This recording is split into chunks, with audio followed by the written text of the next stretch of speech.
여러분의 계좌는 아직도 파란불이십니까? 저희가 빨갛게 바꿔드리겠습니다. 손실극복 프로젝트 나만 믿고 따라와. 자, 여러분 안녕하세요. 4월 19일 수요일 나만 믿고 따라와 1부 시작하겠습니다.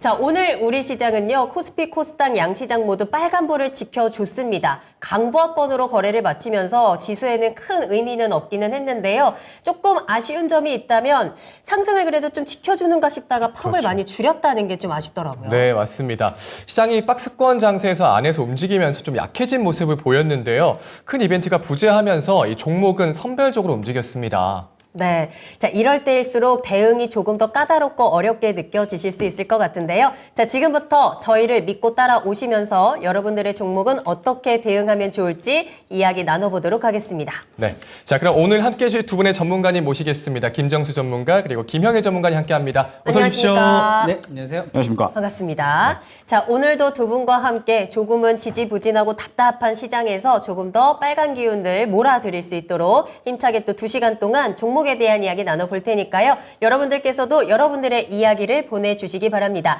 종목 상담 신청 남겨주시면 실시간으로 종목 상담 받으실 수 있습니다. 네, 유튜브 증권통 검색하셔서 실시간 채팅창에 종목명, 매수가, 그리고 비중까지 알려주시면 저희가 친절하게 상담 도와드리고요. 그리고 전화도 언제든지 열려 있습니다. 02-325-8200번, 02-325-8200번 전화 주시면 친절하게 상담 도와드리겠습니다. 자, 좋습니다. 자, 그러면 지금 이 시간 함께 하시는 분들 인사 나누면서 출발을 해볼게요. 오늘 덕자님 일찍 출석 체크하셨더라고요. 반갑습니다. 반갑습니다. 팡야님께서도 오셨고요.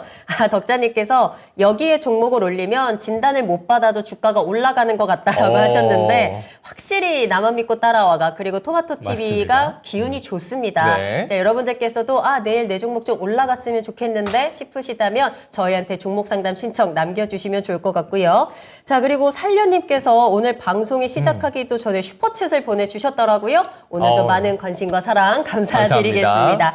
자, 그리고 현금 부자님 잘 오셨습니다. 상장군 최님과 서단계 1년차님 오늘도 함께 해주고 계시고요. 작은 소나무님 출첵할게요. 상장군 최님께서도 눈치를 채셨군요. 보라맹커 오늘 코맹맹이 소리 난다고.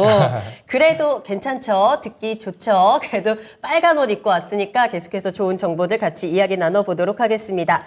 자, 그럼 오늘의 첫 번째 순서 본격적으로 출발하겠습니다. 사전 접수된 종목을 심층적으로 분석해보는 시간인데요.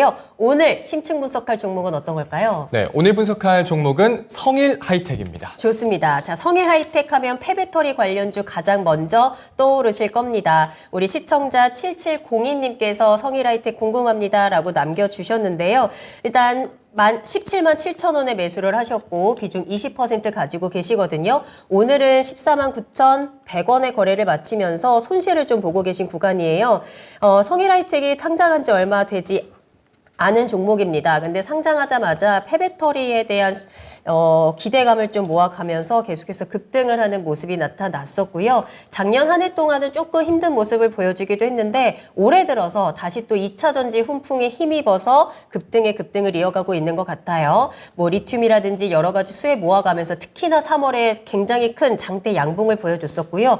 19만 원 근처까지 올라가면서 고점을 찍고 현재는 좀 조정이 나오고 있는 상황입니다. 네, 맞습니다. 폐배터리 성장성에 또 수익을 한번 경험을 하셨어요. 이미 한번 수익을 네, 보셨어요. 그렇습니다. 그리고 더 갈까 싶어서 3월 초에 또다시 재매수를 하셔서 지금 가격 형성이 된 것 같습니다. 그리고 장기 보유도 가능하다고 하고요. 좀 언제쯤 지금 손실 좀 보고 계신데 언제쯤 매수가에 도달을 할까가 좀 가장 궁금하실 것 같아요. 저 급등 구간에 일단 수익 실현을 하시고 하시고 살짝 다시 조정이 한번 나올 더? 때 네. 더 뚫고 올라가지 않을까라는 기대감에 지금 매수를 하셨는데 그 이후에는 조금 더 내려가는 모습들이 나오고 있거든요. 비중도 20%시면 적지는 않기 때문에 지금부터 요 성일 하이텍 그리고 폐배터리 섹터에 대해서 조금 더 심층적으로 이야기를 나눠보도록 하겠습니다. 자, 그럼 두 분의 전문가님께서는 성일 하이텍에 대해서 어떤 시선을 가지고 계시는지 키워드부터 만나보겠습니다. 김정수 전문가님, 성일 하이텍 키워드 어떻게 뽑을까요?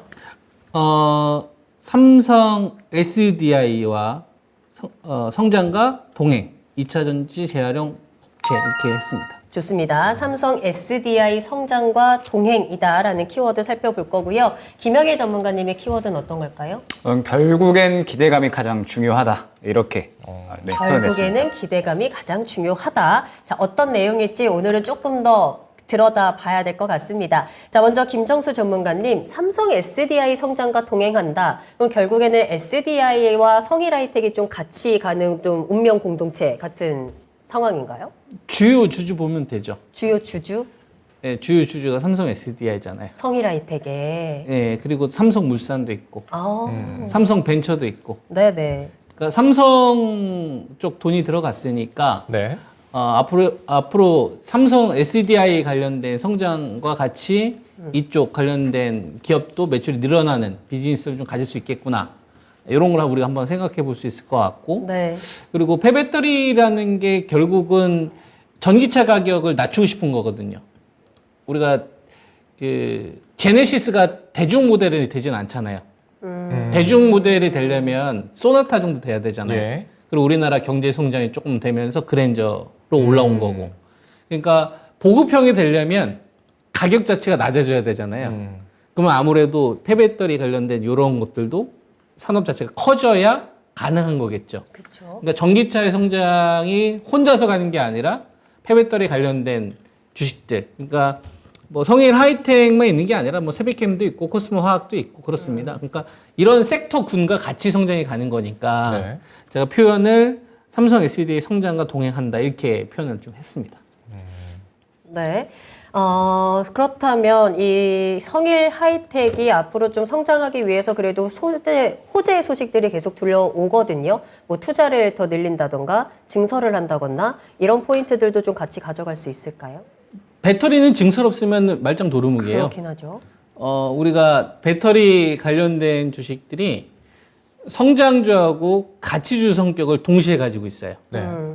돈을 벌면서 성장을 하는데 이 성장한다는 거를 우리가 뭐 바이오 제약이라든지 이런 업체들 같은 경우에는 좀 무형 가치를 따지는데 이 배터리 같은 경우는 눈으로 보이잖아요. 네. 증설하면 돈을 벌겠구나가 눈으로 보이잖아요. 그렇죠. 그러니까 성장 성격과 그다음에 가치 성격이 동시에 있으니까 지금과 같은 시장 구간에서 자금들이 더 많이 쏠리면서 이런 테마주식들이 더 많이 커졌던 것 같고 앞서 이제 말씀해 주셨던 이 호재들 있잖아요.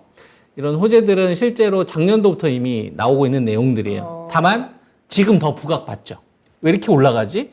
이게 한 95,900원에서 187,500원까지 막 시세가 터지니까 왜 올라가지? 그러니까 말씀드렸던 이런 분산 쪽 관련된 증설 얘기도 나오는 거고 새만금 투자와 관련된 것도 다시 부각이 되는 거죠. 근데 이거는 갑자기 짠하고 나온 게 아니라 작년도부터 이미 있었던 건데 주가가 이제 급락하거나 전저점 깼었을 때는 사람들이 안 믿다가 네. 올라가니까 그것 때문에 올라가는구나 이렇게 생각을 하는 거죠. 알겠습니다.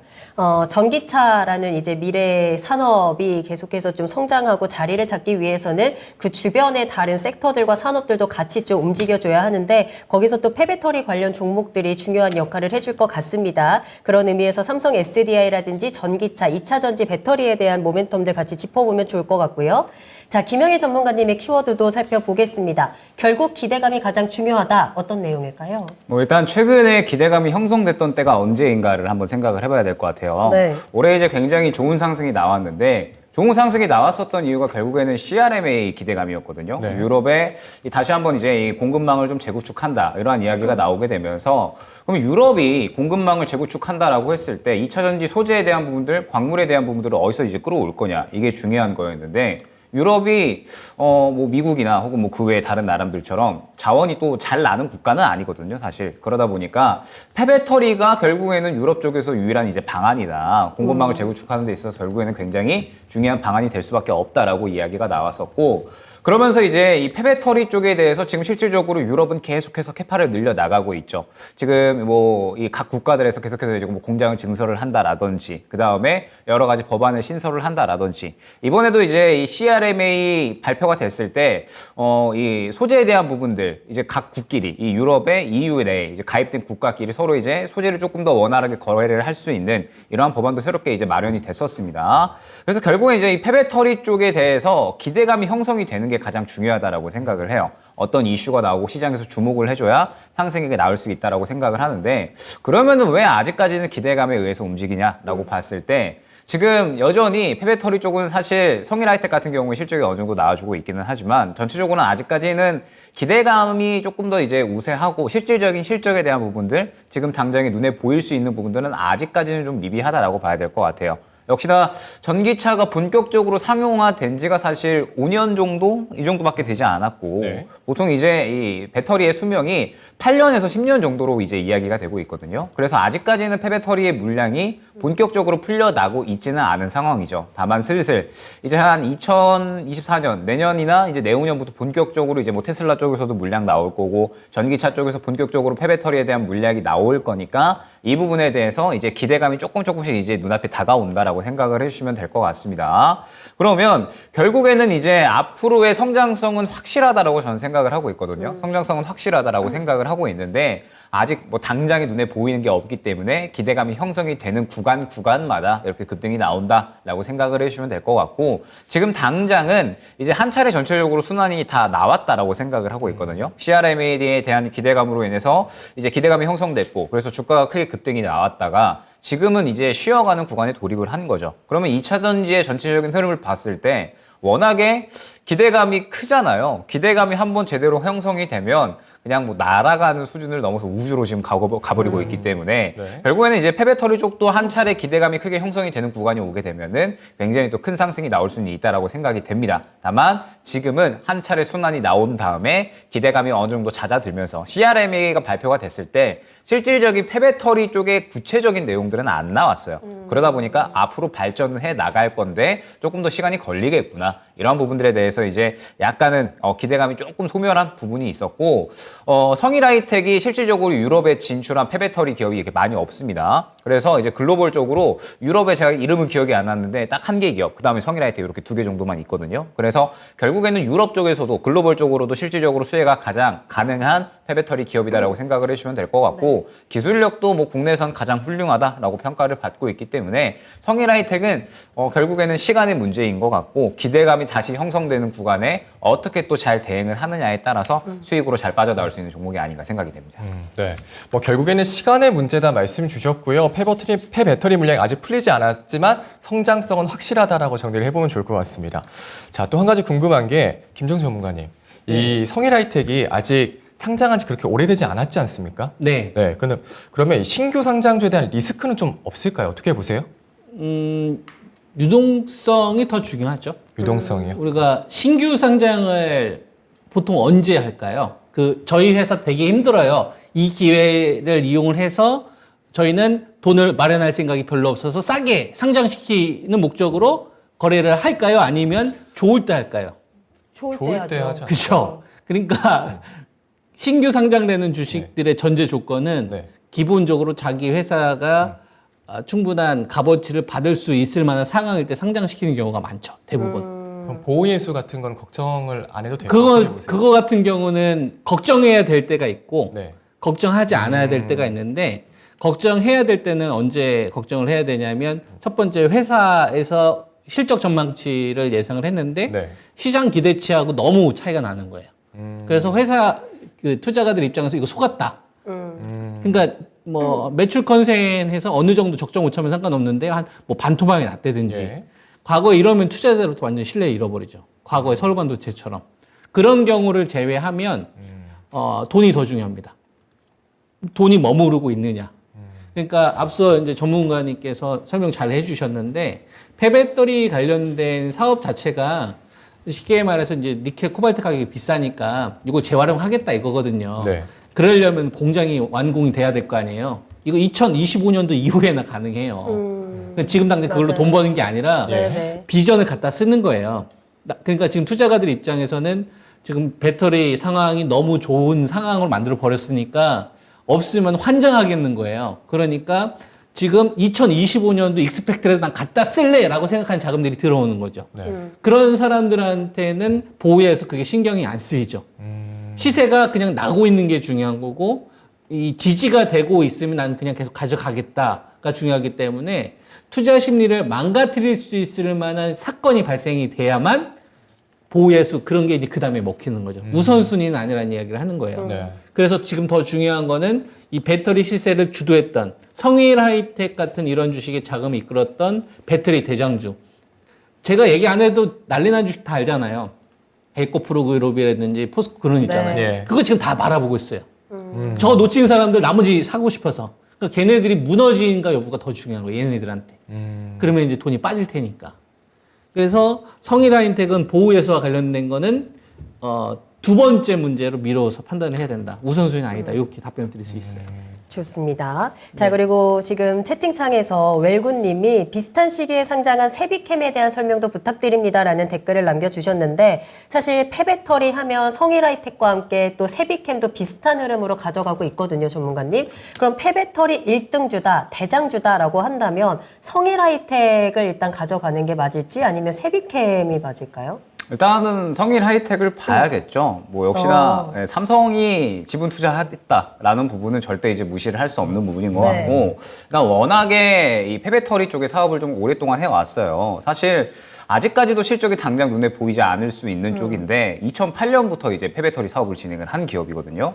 그러면서 이제 이 폐배터리를 분류하는 데 있어서는 전처리, 후처리가 다 가능해야 되는데 네. 이게 이제 다 가능한 기업이 얼마 없습니다. 그런데 성일 하이텍은 모든 배터리에 대해서 전처리, 후처리까지 다 가능한 기업이기 때문에 지금 기술적으로 각광을 받고 있는 거거든요. 네. 그러면서 지금 이 폐배터리 공장을 국내뿐만 아니라 말레이시아, 뭐 중국, 인도, 그 다음에 뭐 미국, 독일, 뭐 스웨덴, 헝가리 이쪽에 지금 다 세워놓고 있거든요. 그러면은 지금 중국, 인도, 그 다음에 뭐 유럽, 미국 뭐 이런 쪽에 다 공장을 세운다라는 게 결국에는 앞으로 이 미래의 전기차가 계속해서 생산이 이제 늘어날 거고, 그러면서 당연히 또 폐배터리에 대한 수요도 증가할 텐데 지금 이제 미리미리 다 준비를 하고 있다라고 봐야 될 것 같아요. 그러면 결국에는 성일 하이텍이 지금 가장 선제적으로 폐배터리 사업에 대해서는 분명하게 먼저 좀 선도할 수 있는 그러한 좀 자리들을 잘 점유를 하고 있지 않나라고 생각이 되기 때문에 네. 결국에는 뭐 기술력에 대한 부분들도 그렇고, 지금 워낙에 이제 폐배터리 외에 2차전지 쪽에는 당장에 이제 뭐 양극재도 그렇고 음극재도 그렇고 뭐 그다음에 광물 쪽도 그렇고 장비 부품도 그렇고 눈이 갈 수밖에 없는 쪽이 있잖아요. 당장 실적 나오고 지금 당장 빠바박 이제 커가고 있고 그렇기 때문에 이제 당장 눈이 갈 수밖에 없는 쪽이 이쪽인 거고, 그러면 결국 이 나중에는 폐배터리 시장은 엄청나게 이제 커져 나갈 거거든요. 2025년부터 본격적으로 이제 커져 나갈 건데, 그러면은 이제 그때부터 먼저 선제적으로 투자를 해놓고 점유를 해놓은 기업이 결국에는 빠르게 치고 올라갈 수가 있겠죠. 성일 하이텍은 그러한 구간까지 지금 이제 완전히 좀 성장 초기에 지금 계속해서 조금 캐파를 늘려 나가고 있는 그러한 구간이다라고 생각을 하고 있고, 네. 그렇기 때문에 성일 하이텍이 지금 현재 폐배터리 기업 중에서는 역시나 대장으로 움직일 수밖에 없는 이유가 되지 않을까 생각을 합니다. 네, 이미 기술력을 어느 정도 인정받고 있고요. 이 기대감이 근거 있는 기대감으로 실적으로도 곧 증명이 될 것 같습니다. 따라서 폐배터리 시장을 이끌어갈 수 있는 종목 중에 하나, 이 성일 하이텍을 일단 1등 대장주로 좀 꼽아주셨는데요. 자, 그럼 지금부터 중요한 건 시청자님의 대응 전략입니다. 한번 수익을 보시긴 하셨지만 그 이후로 지금 주가가 조금 조정을 받고 있기 때문에 손실 보고 계시거든요. 지금부터 또 어떤 대응 전략이 필요할지 두 분의 투자 의견부터 들어보도록 하겠습니다. 자, 김정수 전문가님, 그렇다면 성일 하이텍 지금 매도할까요? 보유할까요? 저는 좀 반등 구간에서 좀 비중을 축소하고 네. 좀 더 낮은 가격에서 다시 사시는 게 유리하지 않을까. 그럼 일단은 매도 타이밍을 한번 잡아보는 걸로. 너무 좀 비싸게 사지 않았나. 그쵸. 좀 지금 좀 비중을 줄여야 되는 고점이죠. 시점에 좀 따라가지 않았나. 이런 좀 아쉬움이 있습니다. 알겠습니다. 김정수 전문가님의 투자 의견은 매도인데요. 조금 더 구체적으로 좀 들어볼까요? 목표가랑 손절가, 구체적인 가격 전략도 말씀해 주시면 좋고요. 네, 일단 1차적으로 위쪽으로 17만 원이라는 자리를 네. 중요하게 생각해야 될 것 같습니다. 이 자리를 좀 빨리 넘어가야 좀 추세 복귀가 된다라고 보고 있고, 지금은 자금이 많이 줄어들고 있는 상태잖아요. 네. 이게 왜 중요하냐면 아까 이제 세비캠 우리가 이야기하셨잖아요. 네. 성일 하이텍 둘 다 차트는 좀 차이가 있잖아요. 성일 하이텍은 좀 위에 있고, 그 다음에 세비캠 같은 경우를 보면 좀 아래에 있고, 있어요. 네. 그죠? 우리가 그러면은 우리가 성일 하이텍이 주가가 훨씬 더 위에 있는 것 같죠? 맞아요. 근데 공모가 둘 다 3배예요. 세비캠 곱하기 공모가 3배가 지금 가격이고, 둘 다. 성일 하이텍 공모가 가격 곱하기 3이 3배예요. 그 차트하고 또 다른 것도 우리가 봐야 된다는 얘기죠. 그러니까 차트가 모든 걸 다 설명해 주지 않는다는 얘기예요. 그리고 앞서 이제 전문가님께서 설명 잘 해주셨는데 지금 당장 돈을 버는 게 아니라 미래 걸 갖다 쓰는 거잖아요. 미래 걸 갖다 쓴다는 얘기는 미래 걸 갖다 쓸 거라고 생각하는 자금들 때문에 버티는 거예요. 비트코인이 앞으로 더 1억도 갈 거고 2억도 갈 거라고 생각하는 사람들이 계속 들어야 비트코인이 올라가는 거잖아요. 네. 이걸 가지고서 뭔가 생산하는 게 아니잖아요. 미래를 믿는 자금들이 계속 들어와야 되는 거예요. 그럼 돈이 넘쳐야 되겠죠. 그러니까 이런 구간에서는 돈이 줄어들면 이게 안 좋은 신호라고 저는 보는 겁니다. 왜냐하면 미래의 돈을 갖다 쓰고 있는 사람들이 계속 불어야지 유지가 될 텐데. 그래서 추세 복귀를 좀 하려면 17만 원이라는 자리를 빨리 넘어가야 된다고 보고 있고, 이 반등 구간에서 좀 비중을 좀 줄여놨다가 제가 판단을 했었을 때는 이 14만 원이 되게 중요할 것 같은데요. 이 가격이 차라리 붕괴가 돼서 아래쪽을 한번 확 무너졌을 때 팔았던 걸 다시 밑에서 잡는 게 유리하지 않을까. 그러니까 폐배터리 산업은 우리가 긍정적으로 보되 결국은 얼마만큼 잘 사느냐가 중요한 거잖아요. 아무리 좋은 산업이나 좋은 기업도 잘 사야죠. 맞아요. 안 그러면은 이게 기회를 너무 잃게 되는 경우가 많아서 저는 그래서 폐배터리 산업을 부정하기보다는 좀 진입 가격에 대한 부분을 좀 수정하고 싶어서 이런 의견을 좀 드리겠습니다. 네. 네. 재매수하신 가격이 조금 아쉽다라는 의견을 주셨습니다. 특히나 유동성이 아주 충분하지 않은 상황에서는 리스크를 어느 정도 좀 최소화하는 전략이 필요할 것 같고요. 17만 원에서 비중 줄여내시고 14만 원 아래로 내려갔을 때는 손절 이후에 조금 더 좋은 가격에서 다시 한번 수익을 극대화시켜보는 전략 체크해 주셨습니다. 자, 그럼 김영일 전문가님의 투자 전략도 들어볼까요? 저는 보유기는 보유인데 네. 비중이 어느 정도 있으시다면 보유라고 좀 말씀을 드리고 싶어요. 비중이 있다라는 거는 지금 20% 가지고 계시는데 20%를 이제 가지고 계시는데 이제 그러면은 80%의 이 비중이 완전히 좀 활용이 가능하신지 아니면은 그렇지 않고 네. 지금 현재 비중이 없으신 상황인지에 따라서 약간 좀 나뉠 것 같거든요. 왜 그러냐라고 하면 지금 성일하이텍이 결국에는 CRMA에 대한 기대감으로 인해서 이제 올라온 거잖아요. 네. CRMA에 대한 기대감으로 인해서 이제 올라온 건데, 그러면 기대감은 언제 형성이 됐느냐라고 했을 때 이 구간에서 이제 형성이 된 겁니다. 이 구간에서 형성이 됐다가 이제 이 기대감이 형성이 되면서 이제 직전에 CRMA 발표 직전에 기대감이 분출이 됐고, 그러면서 굉장히 좋은 상승이 나왔죠. 그러면서 이제 말씀드렸듯이 CRMA에 이 실질적으로 폐배터리 관련된 법안이 안 나왔기 때문에 기대감이 소멸이 되면서 지금은 이제 차익 실현의 과정이 진행이 되고 있다라고 생각을 해주시면 되는 겁니다. 그러면 주가가 한 차례 순환이 돈 거죠. 한 차례 순환이 돈 이 주식들은 보통 다시 한번 힘을 모아가는 과정이 필요합니다. 성일하이텍은 지금 현재 그러한 과정에 있다라고 생각을 해주시면 될 것 같고, 말씀드렸듯이 지금 그렇게 당장 눈에 띄는 실적이 안 나오고 있기 때문에 뭐 예를 들어서 로봇주들을 한번 생각을 해보면 로봇주들이 한창 이제 막 주목받았다가 다시 또 한창 쉬어갔다가 다시 또 주목받을 때 주가 팍 올라갔다가 쉬어갔다가 최근에 이제 완전히 이 삼성이나 혹은 이제 대기업들의 인수권들에 대한 이야기들이 나오게 되면서 주가가 빵 뛰어 올랐잖아요. 네. 결국에는 그러한 과정이 폐배터리 쪽에도 그대로 나타날 거다라고 보고 있거든요. 기대감이 형성되면 주가가 올라갔다가 기대감 떨어지면 차익 실현 나오고 쉬어갔다가 또 기대감 형성되면 다시 주가가 올라가겠죠. 그래서 지금은 그러한 과정을 어느 정도 겪어 나가고 있다라고 생각을 하고 있기 때문에 결국에는 성일하이텍 같은 경우에도 저는 지금 현재 구간에서 다시 한번 이 반등이 나오게 된다라고 했을 때 이 단기 매물 말씀 주셨던 약 한 17만 원대 이 매물 구간을 소화하려는 움직임을 어느 정도 보여주지 않을까라고 생각을 해요. 그러면서 기대감이 굉장히 좀 강하게 발현이 되면 이 구간을 돌파 시도를 해주겠지만 만약에 그렇지 않다라고 하면은 이렇게 왔다 갔다 하면서 이제 움직일 것이다라고 생각을 하고 있거든요.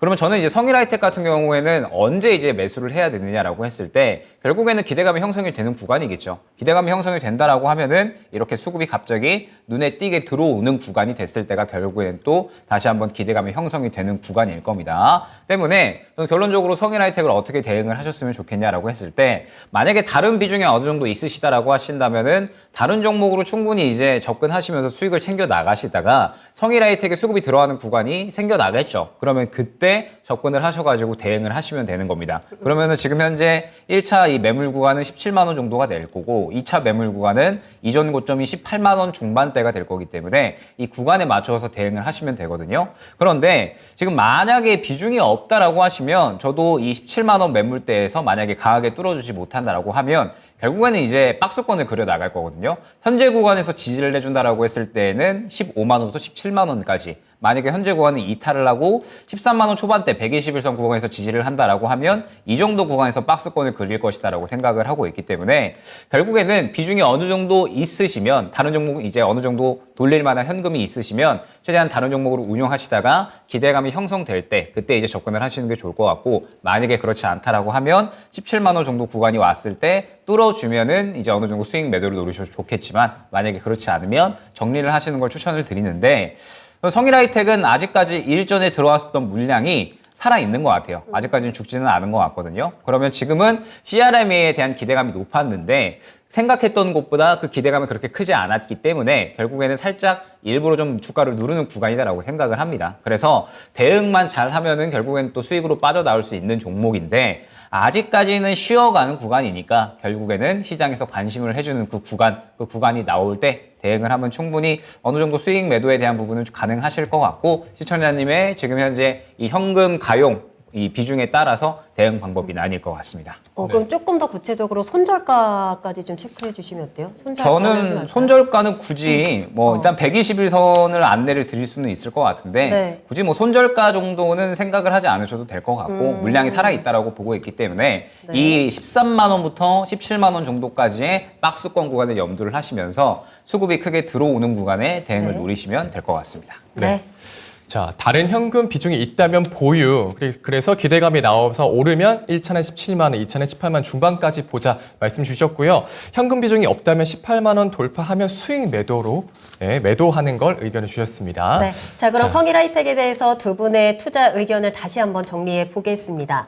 자, 먼저 김정수 전문가님께서는 삼성 SDI 성장과 동행이다라는 키워드를 통해서 앞으로 2차 전지 섹터, 이 전기차 시장에서의 폐배터리의 섹터도 계속해서 성장성을 말씀해 주셨고요. 목표가 17만 원에서 비중 축소입니다. 손절가 14만 원 내려갔을 때는 매수가를 조금 조절하시는 전략으로 전해드렸고요. 김영희 전문가님께서는 결국에는 기대감이 가장 중요하다라는 점, 현재는 기대감이 약간 소멸된 구간입니다. 다음 시즌을 준비하는 기간이기 때문에 수급이 들어오는지 확인하고 대응하자라고 투자 전략 정리해 보도록 하겠습니다.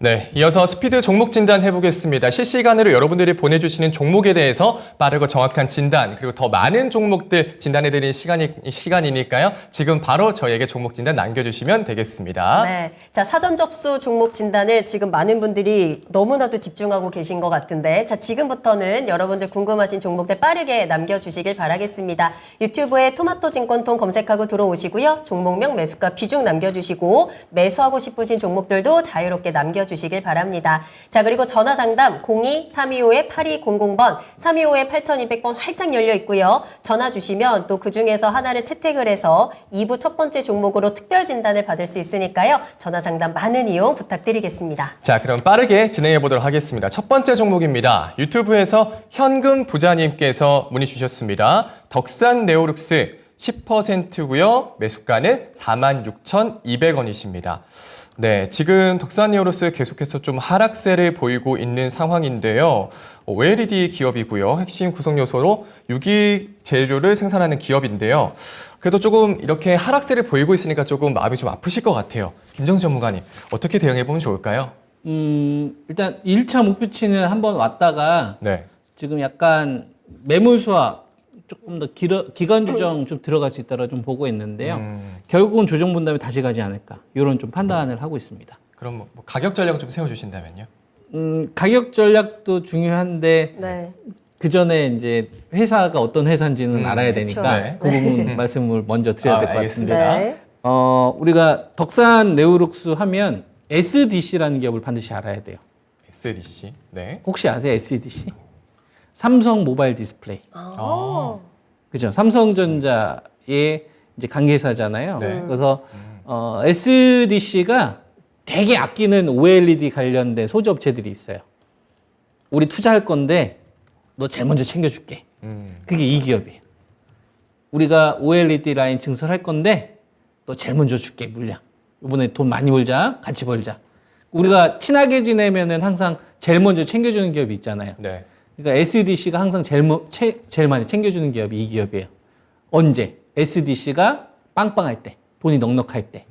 그러니까 이 덕산 네오룩스라는 이 기업을 잘 보면 결국은 스마트폰이 많이 팔려야 되는데 OLED 쪽 또는 스마트폰이 많이 팔리지 않으면은 노트북이나 TV나 이 OLED를 채택하는 비중이 많아져야 되거든요. 근데 이 주식 같은 경우 2021년도까지만 하다가 잘 나가다가 그때부터 이제 꼬꾸라지잖아요.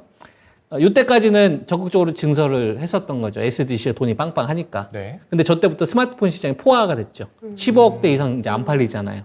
그래서 13억대까지 줄어들고 뭐 삼성전자 출하량 막 줄인다는 얘기도 많이 보셨을 겁니다. 그러니까 호주머니가 좀 가벼워졌죠.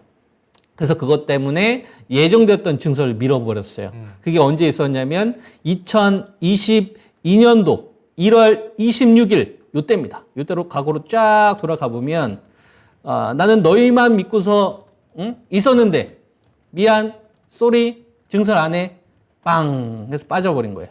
그러니까 요 급락은 얼마 정도가 되냐면 48,000원 정도 되죠. 48,000원, 42,000원은 네. 증설하기로 했던 SDC가 증설 안 해, 쏘리. 그래서 폭락인 거예요.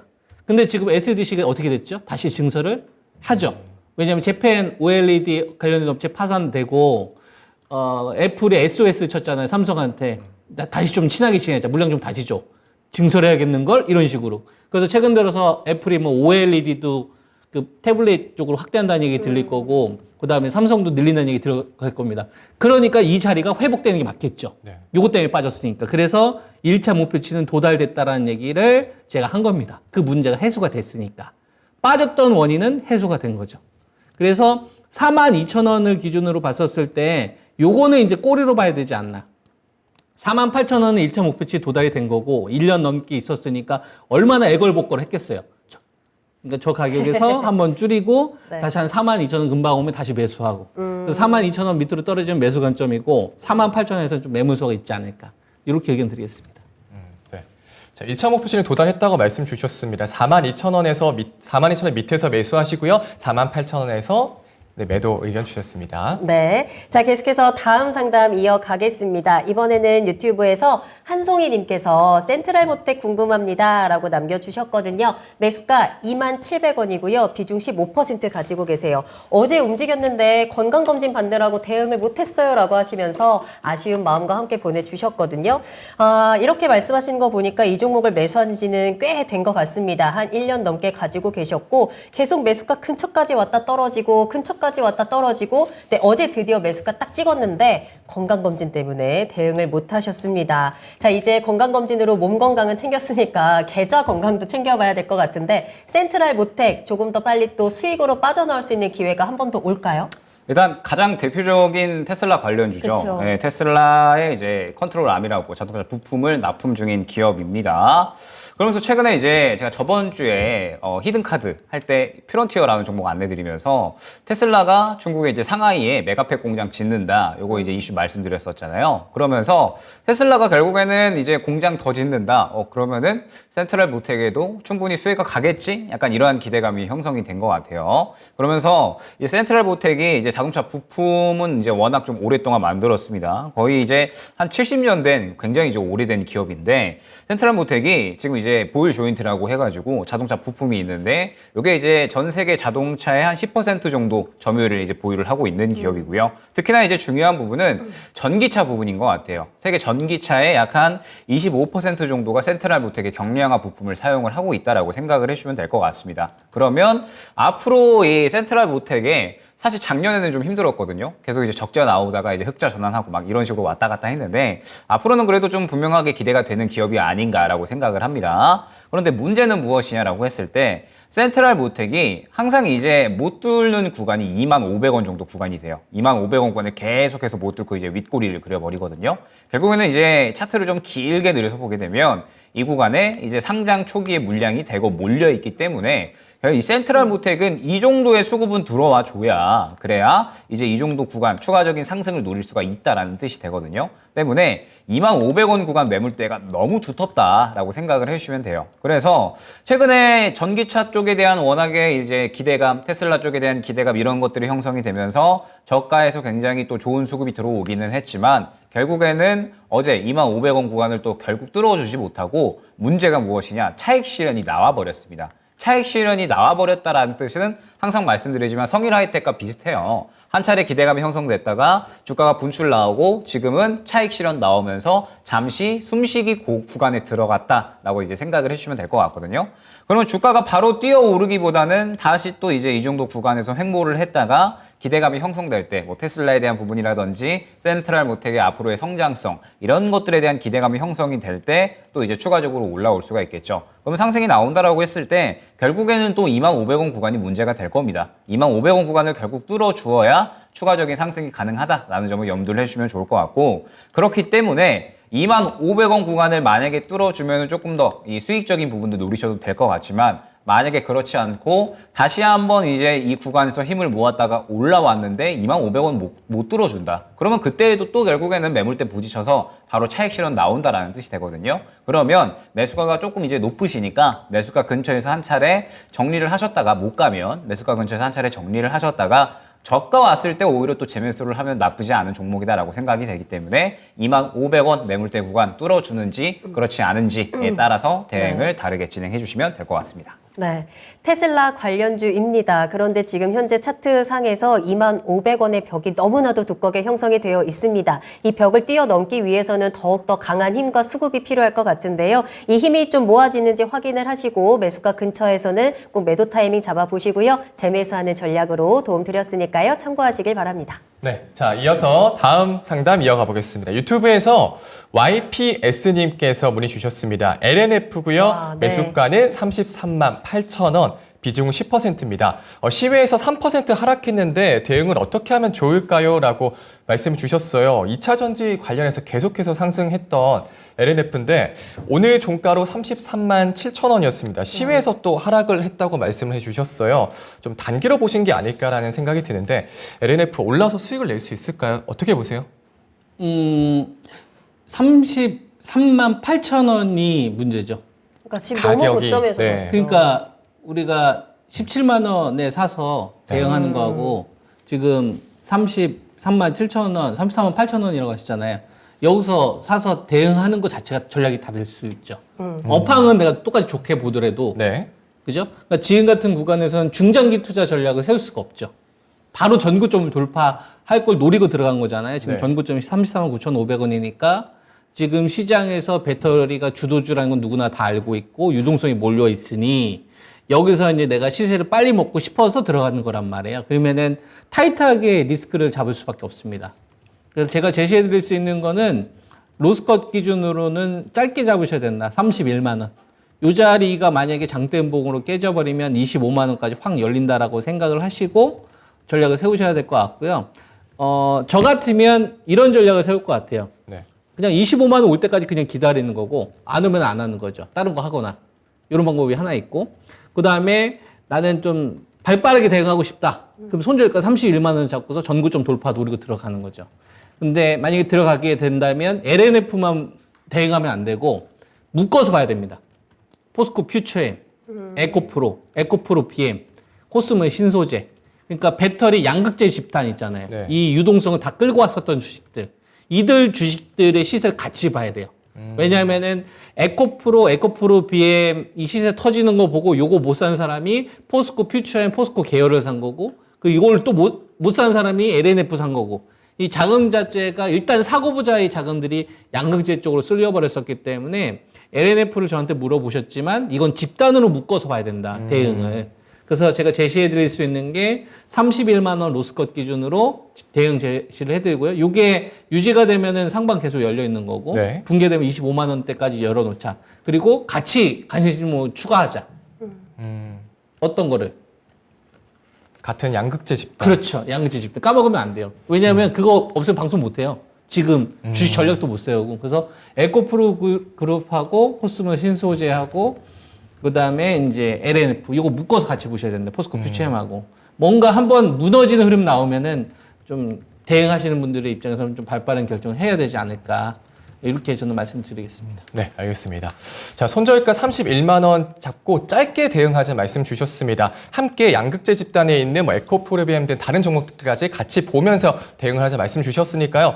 우선은 빠르게 무너지지 않고 오르길 바라겠지만 대응 잘 해보시기 바라겠습니다. 네. 자, 2차 전지 여전히 워낙에 강하기 때문에 많은 기대감들을 가지고 계실 것 같은데요. 오늘 시장에서도 2차 전지 종목들이 굉장히 또 강하고 또 상한가도 쉽게 네. 가더라고요. 이제는 너 혹시 2차 이차죠. 이러면 이제 다 올라가는 것 같아요. 자, 이런 타이밍에 여러분들의 종목은 어떤 흐름을 가지고 있는지 궁금하실 것 같습니다. 지금 이 시간 저희 믿고 따라오시고요. 실시간 종목 상담 2부에서도 계속 이어지니까요. 여러분들의 궁금하신 종목들 남겨주시길 바라겠습니다. 전화 주시면 조금 더 자세한 이야기 나눌 수 있으니까요. 02-325-8200번 전화 상담도 여러분 많은 이용 부탁드리겠습니다. 자, 그러면 다음 상담 이야기 나눠봐야 되는데요. 자, 터프한 김영일 전문가님, 터프한 대응 전략 부탁드립니다. 라고 하시면서 상장군 채님이 종목 남겨주셨네요. 티웨이 항공 살펴보겠습니다. 매수가는 3,420원이고요. 비중 20% 가지고 계세요. 목표가 대응 전략 부탁드려요. 라고 하셨는데 티웨이 항공의 주가 상승도 굉장히 터프하게 올라가고 있습니다. 자, 지금부터 또 수익을 볼 수 있는 방법이 있을까? 어떻게 보세요? 좀 올 때마다 가죽 자켓 입고 와야 될 것 같아요. 맞아요. 세탁소에서 맡겨놨는데 괜히 맡겼네요. 찾아오세요. 네. 그래서 일단 TA 항공은 결국에는 이제 실적 기대감인 것 같거든요. 워낙에 이 항공업계가 적자에 대해서 허덕이다가 이제 올해 1분기에 드디어 흑자 전환할 것이다라는 기대감이 이제 나타나고 있고 TA-항공이 이제 승부수를 좀 약간 띄웠습니다. 어떤 승부수였냐면 다들 이제 힘든 시기에 투자하기가 굉장히 좀 망설여지잖아요. 그런데 TA-항공 같은 경우에는 돈도 없고 그 다음에 정말 이제 이 실적, 이 자본에 대한 이런 우려감들이 있는 상태에서 이제 대형 항공기에 대해서 이제 투자를 하고 그 다음에 장거리 노선을 이제 따내오면서 우려감이 있었는데 이 우려감이 그대로 이제 환호로 좀 바뀐 상황인 거죠. 그래서 1분기에 드디어 이제 약 한 250억 정도의 흑자를 낼 것이다. 기대가 되고 있는 상황인데 그러면서 잠정 실적이 이번에 이제 24일 날에 발표가 될 예정이거든요. 그러면은 아마 이 부분에 이제 어느 정도 기대감이 형성되면서 이제 올라올 수 있지 않을까라고 생각이 되고 그 다음에 최근에 이제 중국 리오프닝에 대한 부분도 어느 정도 이제 효과를 거두고 있다라고 이야기가 나오고 있습니다. 이번에 약 4.5% 정도의 이 경제 성장치가 나왔는데 원래 예상치가 3.8% 정도였거든요. 그래서 이번에 중국 리오프닝이 확실히 조금 효과를 거두고 있다. 이런 이야기가 나오고 있는 상태이기 때문에 뭐 이 부분도 충분히 주가의 모멘텀으로 작용을 한 것 같습니다. 그런데 항상 이제 항공업계에 대해서 그러니까 이 항공주들 이야기를 할 때 이야기가 나오는 게 뭐냐면 주가를 길게 늘려봤을 때 지금 TA-항공도 그렇고 전체적으로 코로나 이전에 주가를 회복을 했다. 그러면은 여기서 이제 더 갈 수가 있느냐. 과연 이 항공주들이, 항공기업들이 더 성장할 수가 있느냐. 이게 이제 중요한 거거든요. 지금까지는 이제 실적 회복에 대한 기대감이 분명 좋은 모멘텀으로 작용을 했다고 생각을 합니다.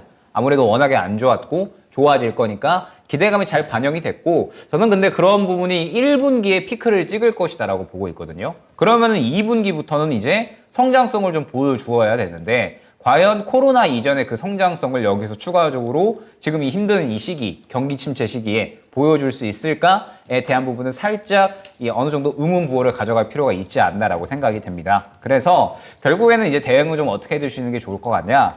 저는 최근에 수급은 그래도 괜찮았던 것 같아요. 지금 현재 3,000원에서 3,000원 중반대까지 어느 정도 박스권을 그려나가면서 수급은 그래도 양호하게 들어간 것 같기 때문에 추가적인 상승에 대한 부분은 충분히 꾀하셔도 좋을 것 같지만 지금 보게 되면 3,700원 구간 계속해서 윗골이 그리는 모습 확인할 수가 있고요. 이 구간을 뚫어준다라고 하더라도 4,000원 구간, 그 다음에 약 한 4,500원 구간, 이 정도 구간까지 추가적으로 매물대가 형성이 되어 있다라고 생각을 해주시면 될 것 같습니다. 그렇기 때문에 지금 어찌됐든 저가에서 잘 잡으셨잖아요. 저가에서 잘 잡으셨고 이제 주가가 탄력이 나올 때 매도만 잘 하시면 되는 건데 말씀드렸듯이 지금 현재 항공주들은 실적이 이제 회복될 것이다라는 기대감이 이제 성장에 대한 기대감은 아닌 것 같거든요. 그렇기 때문에 이번 이 실적에 대한 실적 발표에 대한 기대감을 잘 활용을 하시고 만약에 이 실적 발표에 대한 기대감이 추가적으로 주가를 이 매물대 위로 올려놓는다라고 하시면 더 수익 극대화를 노리셔도 될 것 같지만 만약에 그렇지 않고 또다시 매물 구간에 막힌다라고 했을 때에는 이 정도 구간에서 차익 실현하고 다른 종목으로 교체하시는 게 좋지 않을까 생각이 됩니다. 네,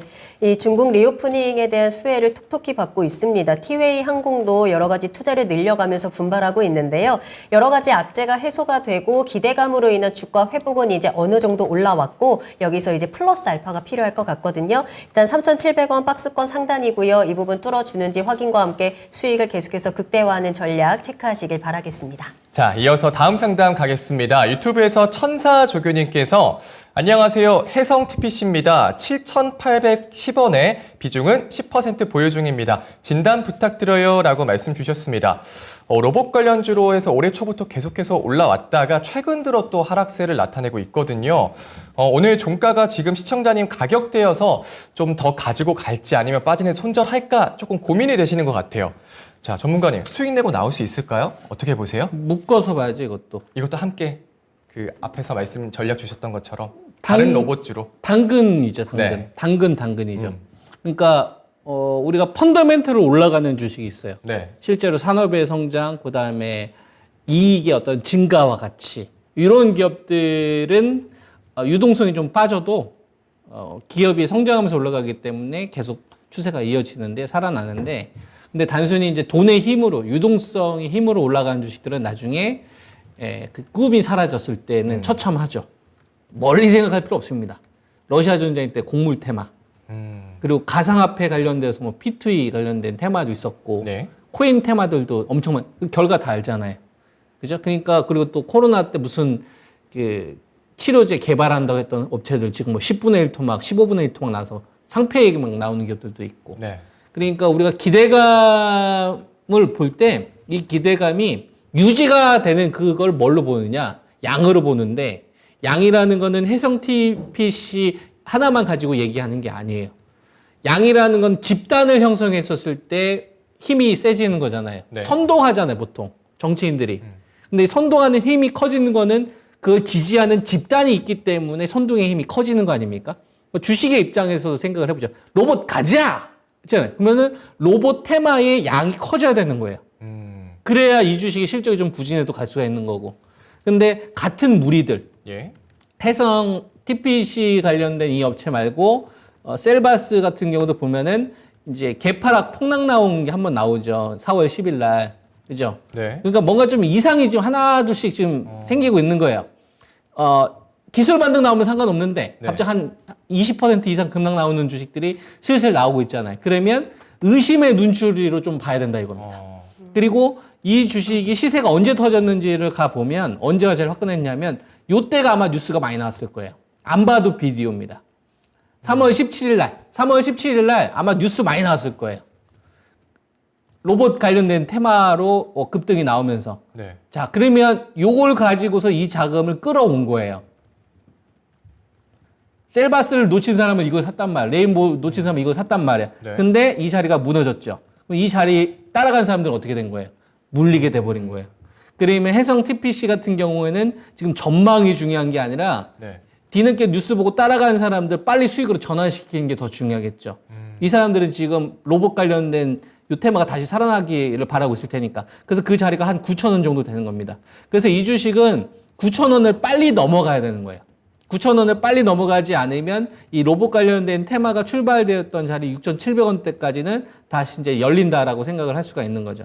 그래서 제가 제시해 드릴 수 있는 거는 지금 9,000원 자리, 요 자리를 빨리 넘어가야 된다. 요 자리를 못 넘어가면은 6,700원 선 정도까지 좀 열려 있으니까 네. 뭐 다행히 비중이 10%밖에 없으시니까 매매하시는데 요 가격대를 참고하시고 대응하시면 좋을 것 같습니다. 손절가로 따로 잡을 필요는 없을까요? 손절가는 직전 저점을 제시를 하도록 하겠습니다. 7,200원 라인 제시하겠습니다. 알겠습니다. 하나 더. 네. 이것도 추가. 이것도 추가해야 돼요. 이 질문하신 분들. 아까 우리 배터리 LNF 할 때 제가 추가하라고 했잖아요. 에코프로 기업이나 관련된 주식. 네. 그러니까 해성 TPC도 추가하셔야 돼. 셀바스나 레인보우나 앞에서 요 봤던 종목도 같이 보셔야 돼.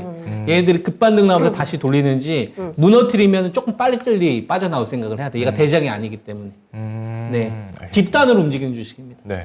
알겠습니다.